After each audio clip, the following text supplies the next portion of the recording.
जय हिंद दोस्तों, मैथमेटिकल में हिंदी में आपका स्वागत है। दोस्तों आज मैं आपको Uttarakhand pre board class 10th का मैथ्स का पेपर हल कराऊंगा। दोस्तों आज मैं आपको इसका 500 पार्ट हल कराऊंगा। तो अब मैं आपको प्रश्न नंबर 25 हल कराऊंगा। प्रश्न हमारे पास है दोस्तों, सिद्ध कीजिए कि किसी वृत्त के परिघत समांतर चतुर्भुज समचतुर्भुज होता है।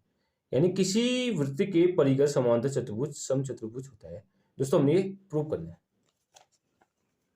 चलिए दोस्तों मैं आपको सॉल्यूशन कराता हूँ। दोस्तों हमारे पास कोई वृत्त है, इसकी परिधि क्या है, परिघत यानी इसके चारों ओर क्या है, हमारा एक समांतर चतुर्भुज है। तो दिया क्या है दोस्तों, पहले दिया वाला लिखोगे प्रश्न। दिया है, क्या दे रखा है दोस्तों हमको, A B C D, A B C D एक समांतर चतुर्भुज है, एक समांतर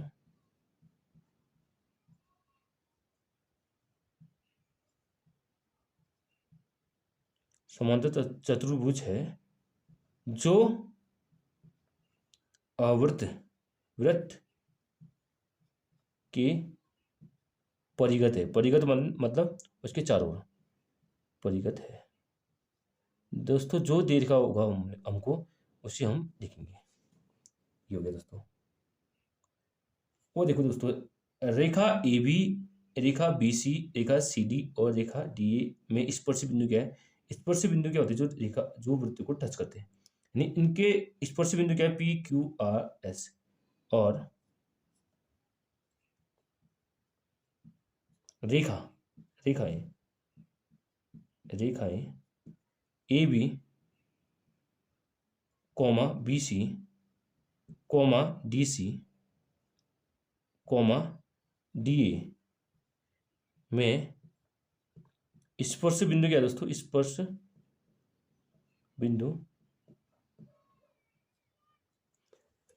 बिंदु क्या है दोस्तों, P Q R S. P Q R S है।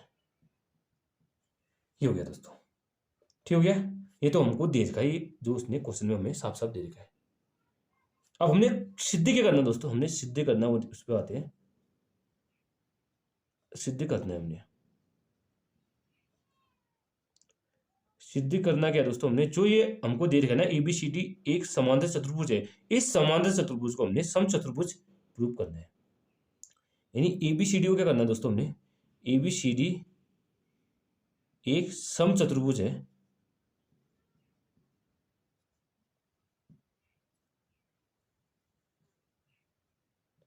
समचतुर्भुज है, ये हमने प्रूव करना है यानी सिद्ध करना है। दोस्तों इसके प्रूफ में आते हैं। प्रूफ यानी प्रमाण, इसको हिंदी में प्रमाण कहते हैं, इंग्लिश में कहते हैं प्रूफ।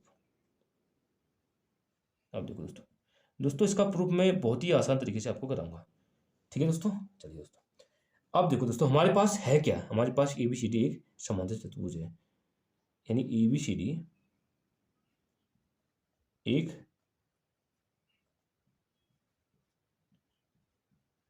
समांतर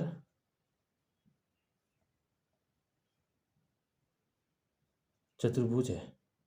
दोस्तों ये हमारे पास है। दोस्तों समांतर चतुर्भुज की कुछ प्रॉपर्टीज होती है, वो मैं अभी आपको बताऊंगा। देखो दोस्तों, जो समांतर चतुर्भुज होता है ना दोस्तों, ये हो गया हमारा कोई समांतर चतुर्भुज। समांतर चतुर्भुज में होता क्या ना, इसकी ऑपोजिट साइड क्या होती है, इक्वल होती है। यानी ये साइड इसके बराबर हो जाएगा और ये साइड इसके बराबर हो जाएगा। और ऑपोजिट साइड भी क्या होती है, पैरेलल होती है। यानी ऑपोजिट साइड क्या होती है, आमने सामने की साइड समांतर होती है। यानी ये साइड इस साइड की समांतर हो जाएगी और ये साइड इस साइड की समांतर हो जाएगी। ठीक है दोस्तों, जो इसके विकर्ण होते हैं, इसके डायगोनल, इसके जो डायगोनल होते हैं समांतर चतुर्भुज के, वो क्या होते हैं, समद्विभाजित यानी बाइसेक्ट ईच अदर होते हैं। यानी ये इसके बराबर हो जाएगा और ये इसके बराबर हो जाएगा। ठीक है दोस्तों, और जिसके अपोजिट एंगल समांतर चतुर्भुज के, यानी अपोजिट एंगल ये और ये अपोजिट एंगल हमारे बराबर होते हैं। यानी ये भी ये एंगल इसके बराबर हो जाएगा। ये हमारी समांतर चतुर्भुज की प्रॉपर्टीज जो आपको आनी चाहिए। तो अभी हमने समांतर चतुर्भुज की कुछ प्रॉपर्टीज अभी पढ़ी हमने। ए बी बराबर क्या होता है दोस्तों, ये साइड ये भुजा इस भुजा के बराबर होती है। ए बी बराबर डी सी, इसको मानो दोस्तों समीकरण। और दूसरा क्या होता है दोस्तों, बी सी बराबर क्या होगा डी ए, बी सी बराबर डी ए। दोस्तों ये होती है समांतर चतुर्भुज की दो प्रॉपर्टीज, जो भी मैंने आपको डिटेल वे में बताया। ये कैसे हुआ दोस्तों? ये हुआ समांतर चतुर्भुज चतुर्भुज की विशेषता यानी प्रॉपर्टी से।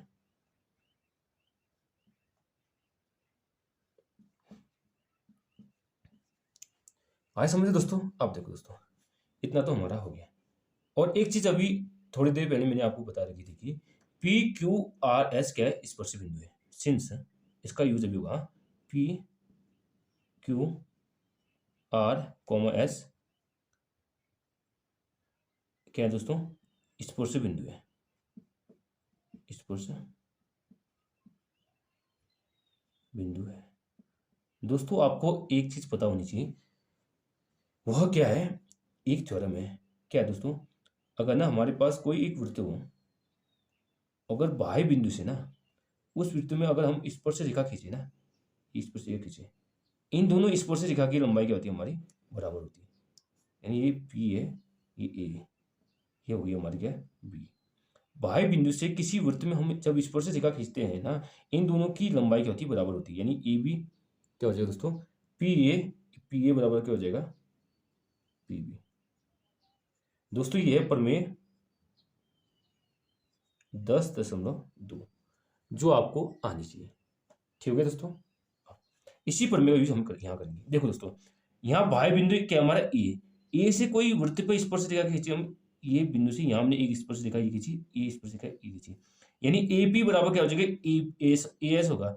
एपी बराबर ए एस क्यों होगा? क्योंकि हमने यहाँ प्रमेय 10.2 का यूज किया। बाह्य बिंदु से किसी वृत्त पर खींची गई स्पर्श रेखाओं की लंबाई बराबर होती है। यानी एपी इक्वल टू क्या हो जाएगा दोस्तों? एपी इक्वल टू हो जाएगा ए एस। क्यों हुआ दोस्तों? प्रमेय 10.2 से। ठीक हो गया। और दूसरा देखो, यहाँ भी ऐसे है। दूसरा बिंदु क्या है? यहाँ बाह्य बाह्य बिंदु से वृत्त पर खींची गई स्पर्श रेखाओं की लंबाई बराबर होती है। यानी पी बी बराबर क्या हो जाएगा? P Q. यानी पी बी नहीं सॉरी बीपी बीपी बराबर हो जाएगा बी क्यू। ये हो गया। क्यों हुआ दोस्तों? प्रमेय 10.2 से। ऐसे ऐसे ऐसे जब हम सी बिंदु से वृत्त में स्पर्श रेखा खींचते हैं तो स्पर्श रेखा की लंबाई बराबर होती है। यानी C R equal to C Q. यानी सी आर इक्वल टू क्या हो जाएगा? C Q. ठीक है। और इसी तरह बाह्य बिंदु डी से हम जब स्पर्श रेखा खींचेंगे ना वृत्त पर, तो डी आर इक्वल टू क्या हो जाएगा? डी क्यू हो जाएगा। D R equal to D Q. दोस्तों ये हो जाएगा हमारी समीकरण 3 मान लो, ये समीकरण 4, ये समीकरण 5, ये समीकरण 6। इसका सॉल्यूशन लिखते हैं, यानी कैसे हुआ ये प्रमेय 10.2 से। या दोस्तों इतना लिखो, या इसकी पूरी डेफिनेशन लिख दो। क्या लिखोगे? बाह्य बिंदु से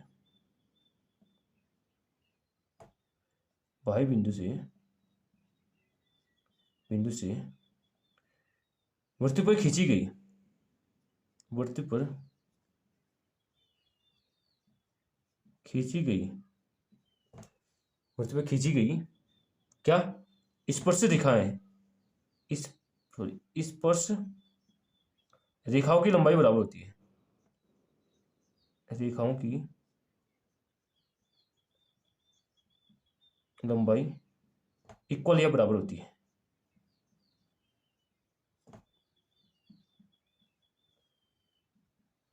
दोस्तों ये होती है हमारी प्रमेय 10.2। इसका यूज हम यहाँ पे करते हैं, तभी ये आया।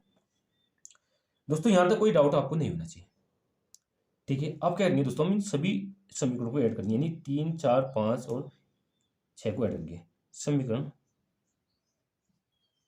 3 + 4 + 5 + 6, इन सभी को ऐड करेंगे। ठीक है। अब ऐड करते हैं। लेफ्ट हैंड साइड को एक साइड ऐड करेंगे और राइट हैंड साइड को एक साइड। लेफ्ट हैंड साइड क्या हमारा? A P + B P + C R + D R. इसको एक साइड ऐड करा और इक्वल की साइड को इसको अलग करा। A S + B Q + C Q + D Q.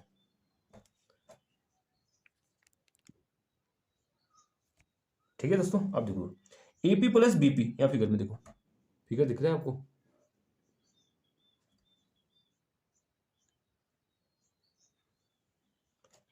AP plus BP, AP plus BP क्या आ रहा है हमारा, ए बी आ रहा है, यानी इन दोनों की वैल्यू आ रही है हमारी ए बी आ रही है।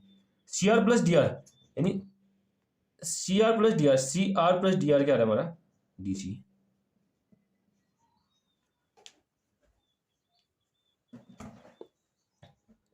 अब देखो दोस्तों AP plus BP, AP plus BP इन दोनों को ऐड करके क्या आएगा हमारा, ए बी आएगा, ठीक हो गया। और C R plus D R, यानी C R plus D R क्या आ रहा है हमारा, डी सी आ रहा है, ये तो ठीक हो गया। ए एस क्या है दोस्तों, A S plus D S, A S plus D S, D S कहाँ आ रहा है, आ रहा है कहीं पे, सॉरी ए जगह हमें गलती कर दी थी हमने, ये जब हमने जब डी आर किसके बराबर हो जाएगा, डी आर किसके बराबर हो जाएगा, डी एस के बराबर हो जाएगा, यहाँ पे मिस्टेक कर दी थी हमने।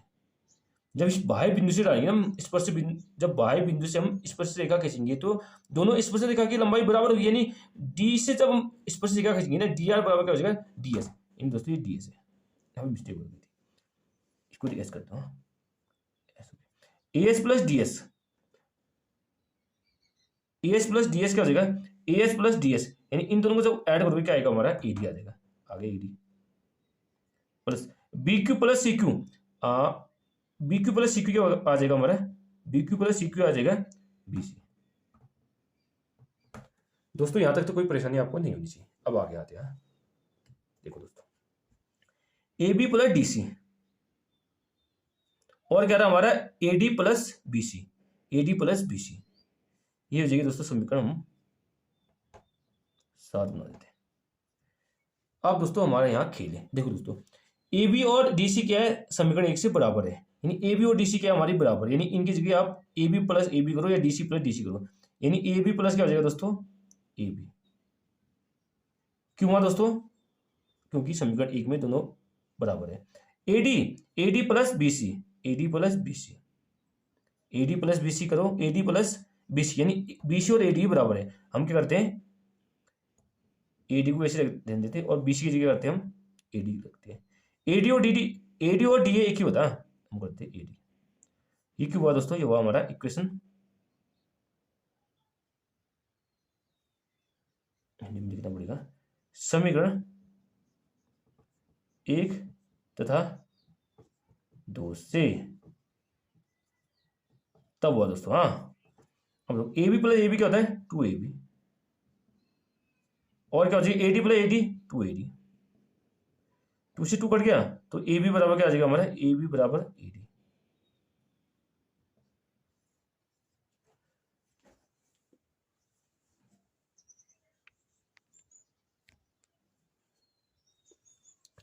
दोस्तों क्या हो गया हमारा, ए डी, ए बी बराबर ए डी, यानी क्या हो गया हमारा, यहाँ देखो, यहाँ देखो ए डी बराबर क्या आ गया, ए बी बराबर क्या आ गया हमारा, ए बी बराबर ए डी आ गया, यानी दोस्तों ये दोनों भुजा हमारी क्या आ गई, बराबर आ गई, ठीक हो गया।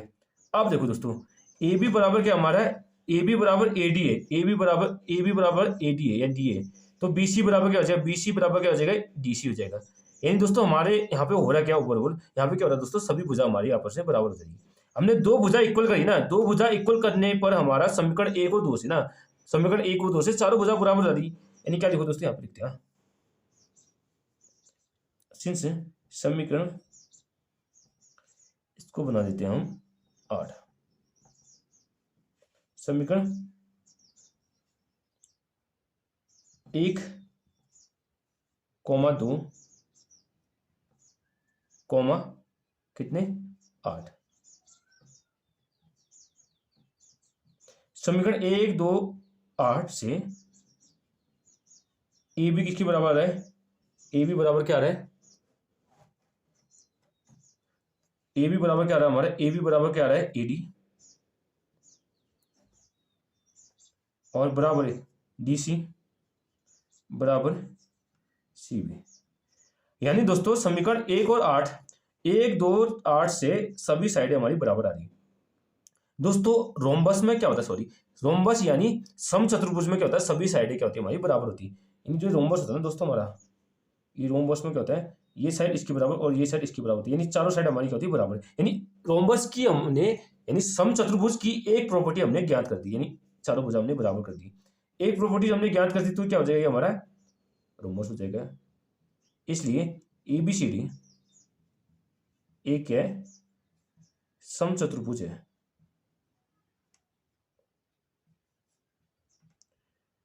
ये हो जाएगा दोस्तों हमारा प्रूफ।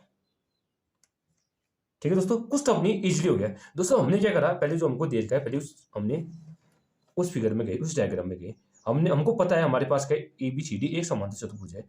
इनकी हेल्प से हमने क्या निकालना है, ABCD को एक समचतुर्भुज करना है। तो हम दोस्तों क्या करेंगे, हम इसमें हमने प्रमेय 10.2 का प्रयोग करा और हमने समांतर चतुर्भुज की कुछ प्रॉपर्टीज का प्रयोग करा और हमने क्या निकाला दोस्तों, समचतुर्भुज निकाला है ना। समचतुर्भुज प्रूव करने के लिए हमारे पास एक प्रॉपर्टीज तो हमने निकालनी पड़ेगी ना। हमने क्या निकालना दोस्तों, हमने ये निकाला कि सभी साइडों को हमने बराबर कर दिया है। सभी साइडें बराबर किस में होती है दोस्तों, सभी साइडें बराबर किस में होती है, रोम्बस में होती है, यानी समचतुर्भुज में सभी साइडें बराबर होती है।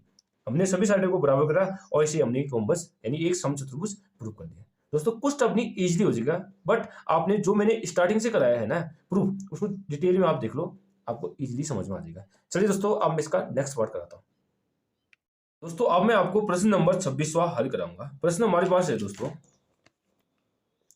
दिए हुए बंटन का माध्य ज्ञात कीजिए। वर्ग अंतराल दे देगा 0 से 10, 10 से 20, 20 से 30, 30 से 40, 40 से 50, 50 से 60 और बारंबारता दे देगी 5, 8, 20, 15, 7, 5। दोस्तों अब मैं आपको इसका सॉल्यूशन कराऊंगा। चलिए दोस्तों इसका सॉल्यूशन करते हैं। वर्ग अंतराल हमारे पास ये है और बारंबारता ये है। दोस्तों बारंबारता को फ्रीक्वेंसी को क्या कहते हैं, FI कहते हैं दोस्तों। और XI हमने निकाला और FI XI भी निकालना है। दोस्तों माध्य का सूत्र क्या होता है दोस्तों, माध्य का सूत्र होता है माध्य यानी माध्य को लिखते हैं x बार। इसका फॉर्मूला होता है दोस्तों क्या, सिग्मा FI XI बट्टे सिग्मा FI। दोस्तों पहले हमने क्या निकाला, सिग्मा FI निकालना है, फिर उसके बाद निकाला दोस्तों FI XI निकालना है, सिग्मा FI XI। चलिए दोस्तों इसको हल कराता हूँ। देखो दोस्तों पहले हम FI निकालते हैं। FI सिग्मा मतलब क्या होता है दोस्तों, जोड़ना, सभी को जोड़ते हैं। इन सभी को जोड़ के कितना आएगा चेक करते हैं। 5, 10, 5, 5, 10, 10, 7, 17, 17 और 8 कितना होता है, 17, 3, 20, 5, 25, 5, 30 की 0, आशी लगो 3 यानी कैरी 3 हुआ। 3, 1, 4, 2, 6 यानी सिग्मा FI के आगे हमारा 60 आ गया। दोस्तों ध्यान से करना है, इसको ध्यान से कैलकुलेट करना है। अब क्या निकालना है, XI यानी XI होता क्या है दोस्तों, XI ना दोस्तों पहले क्या होता है, इस वर्ग अंतराल का आधा होता है, यानी 0 - 10 यानी 0 में जब हम ऐसे कर देंगे ना, XI कैसे निकालते हैं दोस्तों, हम यहाँ देखो 0 + 10 बट्टे 2, 10 में 0 जोड़ के आता है 10 आता है, 10 बट्टे 2 क्या होता है 2 पंचे 10 यानी 5 आ गए, यानी ये हो गया हमारा 5 हो गया। इसी तरह हम वर्ग XI कब निकालते हैं दोस्तों, जब हम वर्ग अंतराल को जोड़ के अपॉन 2 करेंगे तो भी हमारा XI निकलता है। जैसे 10 में 20 जोड़ा 30, 30 का आधा क्या होता है 15, 15 ही हो गया, ठीक हो गया। और 30 और 20 50, 50 का आधा क्या होता है 25 हो गया। और 40 और 30 70, 70 का आधा कितना होता है 35 हो गया। और 40 और 50 कितना होता है 90, 90 का आधा कितना होता है 45 होता है। और 60 और 50 कितना 6, 5, 11, यानी 110 का आधा क्या होता है 55 होता है। यानी ये भी कर सकते हो ना दोस्तों, इनका गैप कितना था, गैप आ रहा है 10 का, 5 में 10 जोड़ा 15, 15 में 10 जोड़ा 25, 25 में 10 जोड़ा 35, 35 में 10 जोड़ा 45, 45 में 10 ऐड करा दोस्तों हमारा 55 आता है। ये हो गया दोस्तों, XI निकालना इजी हो गया। अब हमने क्या निकालना है, FI XI। FI XI कैसे निकाला दोस्तों, जब हम FI को XI से गुणा करेंगे, यानी 5 को 5 से गुणा करके क्या आता है 5 × 5 = 25, ठीक हो गया। 8 को 15 से गुणा करना है, 15 × 8 = 120, ये हो गया दोस्तों। अब 20 को 25 से गुणा करना है, 25 नहीं 50, शून्य लगा दिया, 25 नहीं 50 यानी 500 हो गया। और 15 को 35 से गुणा करना है, देखो 15 का टेबल आता है 15 चौको 60, 15 × 5 = 75 की 5, ठीक है, कैरी 7, ठीक हो गया। 15 × 9 = 15, 45, 45 और 7 क्या होता है 52, ठीक हो गया। अब हमने 45 को 7 से गुणा करना है, 7 को 45 से, बात क्या होता है 7 × 5 = 35 की 5, 80 को 3, 7 चक्को 28 और 3 31, ये हो गया। 55 पंचे कितना होता है 5 × 5 = 25 की 5, 80 को 2, 5 × 5 = 25, 2 27, ये हो गया दोस्तों। दोस्तों आपने गुणा अच्छे से करना है, मैंने डायरेक्ट कर दिया, आप भी कोशिश करना है डायरेक्ट करने की। मैंने डायरेक्ट कैसे करा, क्योंकि दोस्तों मेरे को टेबल अच्छे से याद है। अब इन सभी को जोड़ना है, 5, 10, 15, 20। अब क्या निकालना दोस्तों, सॉरी सिग्मा FI XI निकालना है। देखो दोस्तों सिग्मा एफ आई एक्स आई, मतलब सिग्मा का मतलब क्या होता है दोस्तों, सभी को जोड़ना। सिग्मा का मतलब होता है एडिशन या जोड़ होता है। अब इन सभी को हम जोड़ेंगे दोस्तों, 5 10 15 20, यानी 5 10 15 20, यानी 20 की 0 कैरी 2, ठीक हो गया। 7 1 8 8 2 10 10 2 12 12 2 14 14 2 16 की 6 कैरी 1, हासिल हो गई 1। 2 3 5, 2 में 3 जोड़ा 5 5 5 10 5 15 15 1 16 16 1 17, यानी हमारा कितना आ गया दोस्तों, सिग्मा एफ आई एक्स आई आ गया 1760 आ गया, ठीक हो गया। अब इन हमने क्या निकालना है दोस्तों, माध्य। माध्य का फॉर्मूला क्या होता है, सूत्र होता है एक्स बार बराबर sigma F I x I upon sigma F I. आप देखो दोस्तों, सिग्मा एफ आई एक्स आई की वैल्यू क्या निकाल दी मैंने, 1760 बटे सिग्मा एफ आई की वैल्यू कितनी, 60। इस शून्य से शून्य काट दिया तो हमारा क्या आ गया, 1760 176 बटे 6। आप दोस्तों इसको भाग देके देखते हैं। हाँ, 176 में 6 का भाग देना, 6 का टेबल आता है 6 दूनी 12 6 18 18 में ज्यादा आ रहा है, हम 70 से कम देना है, 6 दूनी 12 12 ही हो गया, यानी 17 में से 12 घटा कितना होता है 5। 6 के टेबल में 5 नहीं आता है तो क्या उतारेंगे, 6 उतारेंगे, 6 तो 48 6 नम 54 6 दशमलव 6 नम 54 54 हो जाएगा, घटाया कितना है दोस्तों 54 2 56 2 में नहीं, 6 के टेबल में 2 नहीं आता है तो यहाँ पॉइंट लेंगे, नीचे 0 उड़ेंगे, ठीक हो गया। 6 18 18 घटा कितना है 2, यानी अभी भी ज्यादा 0 उड़ेंगे, 6 18 घटाया 2 6 18 दोस्तों, ये हो जाएगा हमारा आंसर हो जाएगा। या लिखो दोस्तों 29.33 हमारा आंसर हो जाएगा, यानी एक्स बार यानी माध्य, एक्स बार बराबर क्या हो जाएगा 29.33 हो जाएगा दोस्तों हमारा फाइनल आंसर। दोस्तों अब मैं आपको प्रश्न नंबर 27वां हल कराऊंगा। प्रश्न हमारे पास है दोस्तों, एक बर्तन एक उल्टे शंकु के आकार का है, इसकी ऊंचाई 8 सेंटीमीटर है और इसके ऊपरी सिरे जो खुला हुआ है की त्रिज्या 5 सेंटीमीटर है। यह ऊपर तक पानी से भरा हुआ है। जब इस बर्तन में शीशे की कुछ गोलियां जिनमें प्रत्येक 0.5 सेंटीमीटर त्रिज्या वाला एक गोला है डाली जाती है तो इसमें से भरे हुए पानी का 1/4 भाग बाहर निकल जाता है। बर्तन में डाली गई शीशे की गोलियों की संख्या ज्ञात कीजिए। दोस्तों हमने क्या निकालना है दोस्तों, बर्तन में डाली गई शीशे की गोलियों की संख्या निकालना है। दोस्तों प्रश्न हमारे पास है, एक बर्तन है जो शंकु के आकार का है, ठीक हो गया, जिसकी ऊंचाई है 8 सेंटीमीटर और उसकी त्रिज्या यानी उस पात्र का ऊपर वाला हिस्सा तो खुला है लेकिन उसकी त्रिज्या क्या देखिए 5 सेंटीमीटर हमें दे रखी है। ये पूरा पात्र, ये पूरा बर्तन है दोस्तों पानी से भरा हुआ है और कह रहा है कि हम इसमें कितनी शीशे की गोली डालें, यानी कितनी गोलियां डालें जिनकी त्रिज्या 5 सेंटीमीटर है, यानी हमने कितनी शीशे की गोली डालें इसमें, ये हमने निकालना है, यानी हमने गोलियों की संख्या निकालनी है।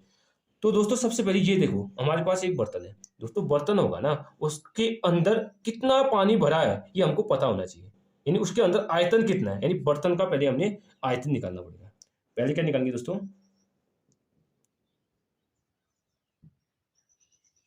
बर्तन का आयतन। दोस्तों बर्तन किस आकार का है, शंकु, यानी शंकु का आयतन हमने निकालना पड़ेगा। ये हो गया शंकु का आयतन।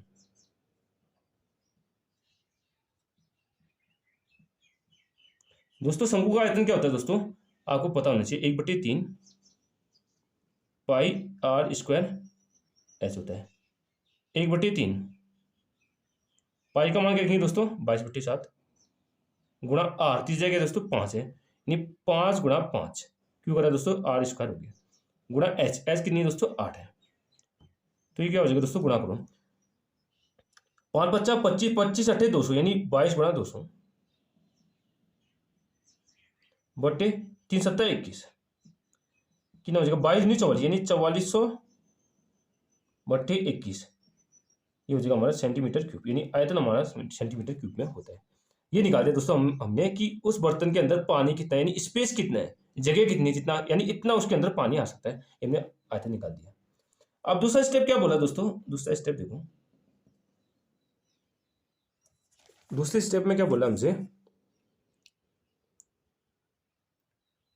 जब इसमें कुछ गोलियां डालेंगे ना तो क्या हो रहा है दोस्तों, इसमें भरे हुए पानी का यानी भरे हुए पानी का 1/4 भाग बाहर निकल जा रहा है। यानी जब हम इसमें शीशे की गोलियां डाल रहे हैं ना दोस्तों, हो रहा क्या है, इसमें से इस इतने पानी में से 1/4 भाग पानी बाहर निकल जा रहा है, यानी विस्थापित पानी कितना हो रहा है वो निकाल दिया। हाँ, विस्थापित पानी का आयतन, विस्थापित पानी का आयतन,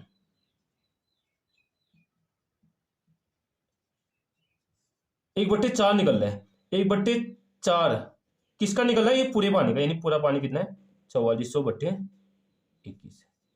कार दोस्तों 4 से ही कर जाएगा ये, 4 एकम 4, 4 एकम 4, यानी 1144, यानी 1100/21 हमारा पानी क्या हो रहा है 1100/21, जो विस्तारित पानी का आयतन हमारा निकल गया। यानी आयतन किसमें लगेगा? सेंटीमीटर क्यूब में। ठीक है दोस्तों, अब देखो अब क्या करना हमने। अब दोस्तों हमने इसमें हमने शीशी की गोलियां डालनी है। तो शीशे की गोलियां किस आकार की है दोस्तों? गोले के आकार की, यानी एक गोले का आयतन निकालना पड़ेगा, यानी एक शीशे की गोली का आयतन हम निकालते हैं। ठीक है, यानी हमने तीसरे स्टेप में क्या करना पड़ेगा, हमने पहले हमको ये भी तो ज्ञात करना पड़ेगा ना भाई, जो शीशी की गोली है किस आकार की, ये गोली के आकार की है, और उसका एक एक छोटा गोला कितना स्पेस घेर रहा है, यानी एक छोटा गोला कितना स्पेस घेर रहा है उसका आयतन भी तो निकालना पड़ेगा। उस गोले की त्रिज्या क्या दे रखी है हमको? 0.5 सेंटीमीटर दे रखी है, यानी त्रिज्या क्या दे रखी है उस गोले की, यानी जो रेडियस है दोस्तों, त्रिज्या दे रखी है हमको 0.5 सेंटीमीटर। अब निकालते दोस्तों इस गोले का आयतन, यानी एक गोले का, एक गोला या गोली, गोला से तो गोली बने ना, एक गोली का आयतन,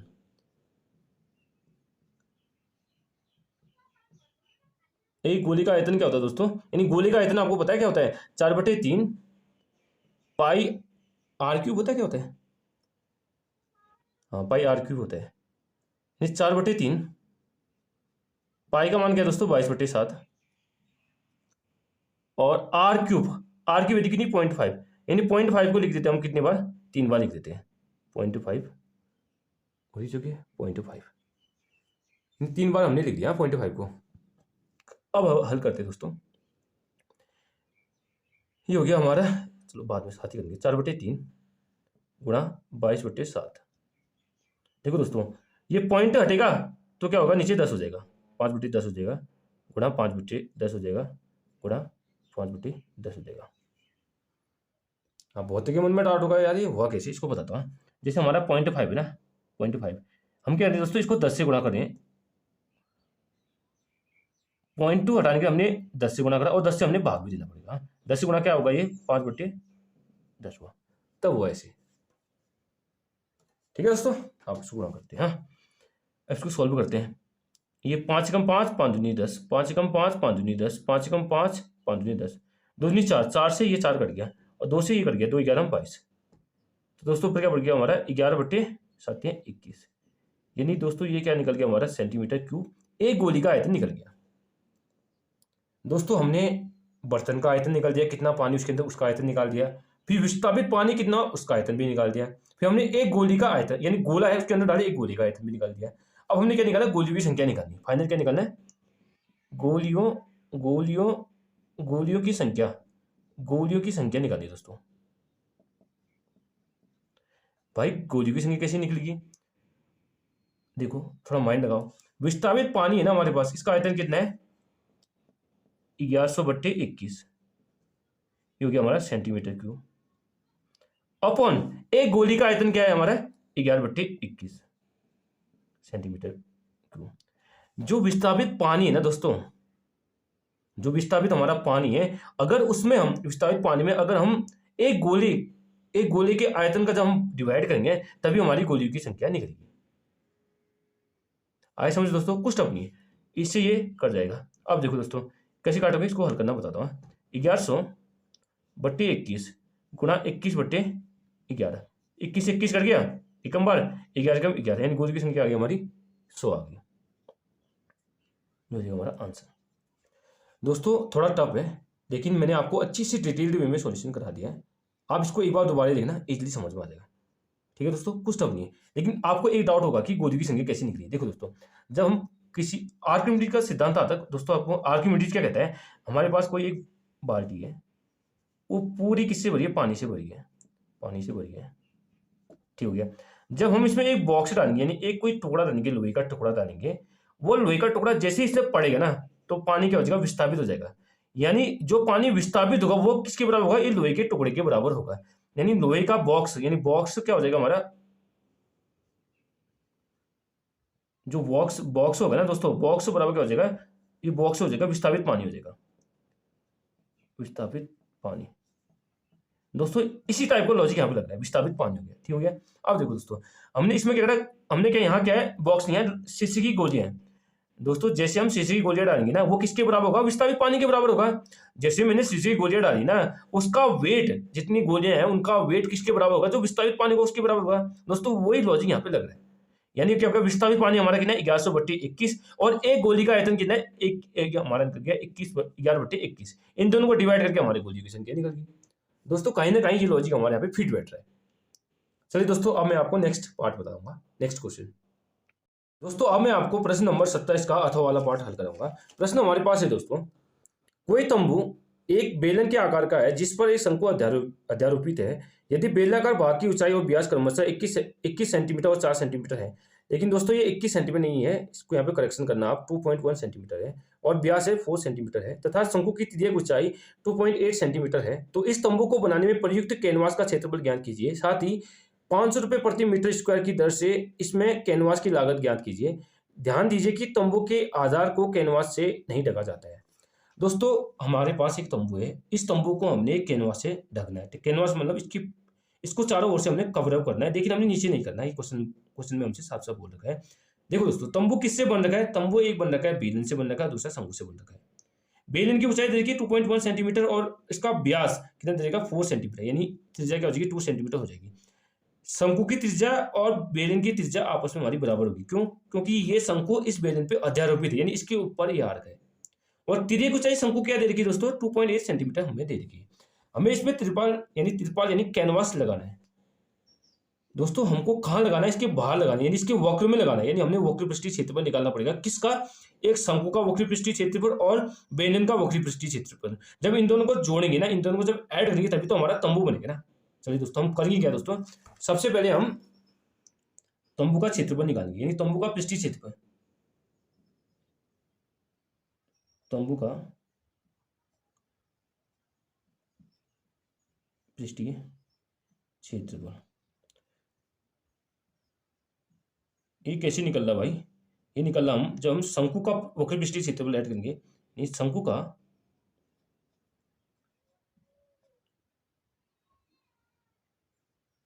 वक्र पृष्ठीय क्षेत्रफल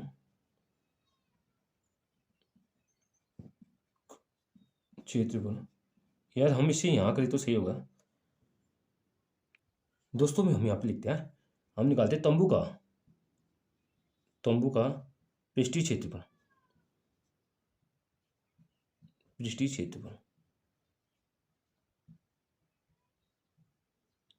कैसे निकलेगा भाई, ये निकलेगा जब हम शंकु का वक्र पृष्ठीय निकालेंगे, शंकु का वक्र पृष्ठीय क्षेत्रफल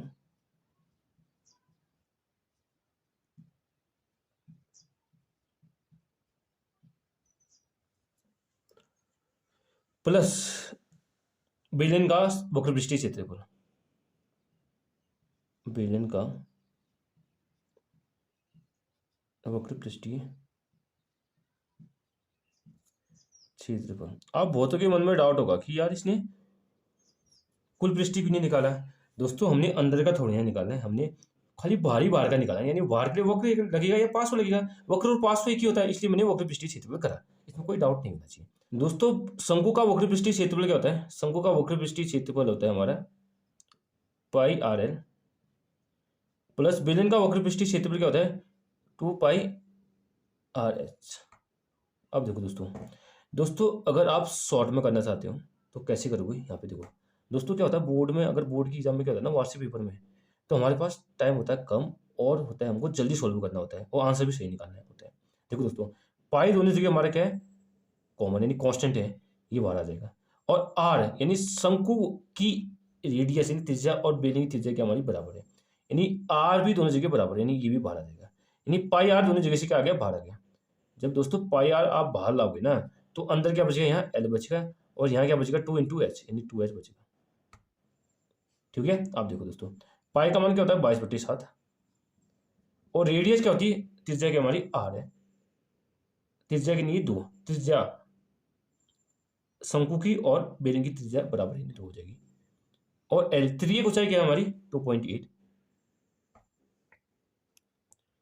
2.8 प्लस 2 गुणा एच कितनी, हाइट कितनी है 2.1, 2.1। देखो दोस्तों 22 दूनी 44, 44/7। अब देखो दोस्तों 2.8 प्लस 21 दूनी 42, दशमलव के स्थान पर एक स्थान, ये लग जाएगा। अब क्या हो जाएगा दोस्तों, ये 44/7, 44/7 28 प्लस 42, यानी 2.8 प्लस 4.2 क्या होगा।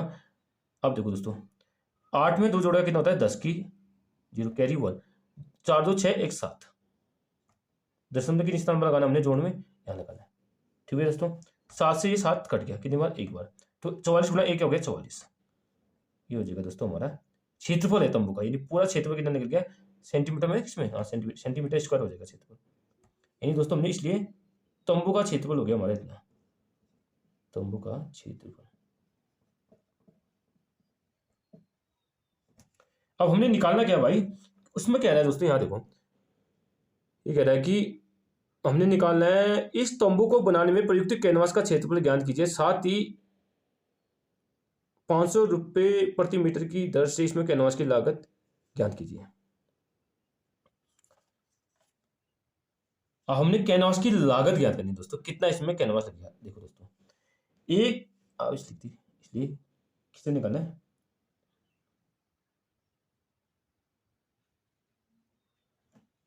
कैनवास की लागत,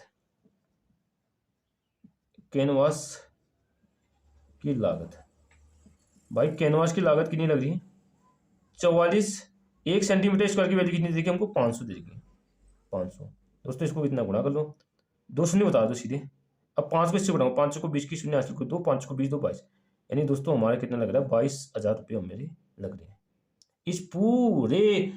इस पूरे ना इस तंबू को, पूरे तंबू को बनाने में दोस्तों हमारे कितना रुपये लग रहा है 22,000 रुपये लग रहे हैं हमारे। दोस्तों ये हो जाएगा हमारा आंसर। हमने निकाली थी कैनवास की लागत निकालनी थी, आए समझ दोस्तों, कुछ टफ नहीं, इजीली हो जाता है। चलिए दोस्तों अब मैं आपको नेक्स्ट क्वेश्चन कराऊंगा। दोस्तों आज मैंने आपको पूरा मैथ्स का पेपर सॉल्व करा दिया है दोस्तों, मैंने 5 पार्ट में इसको सॉल्व कराया है और मैंने कोशिश की कि मैंने सभी क्वेश्चन अटेम्प्ट करूं, सभी क्वेश्चन का हल कराऊं। दोस्तों आज यहीं तक करते हैं। अगर वीडियो पसंद आए तो वीडियो को लाइक कीजिए और चैनल पर नहीं तो चैनल को सब्सक्राइब कीजिए और कमेंट में बताने की आपको वीडियो कैसी लगी। Thank you, have a nice day.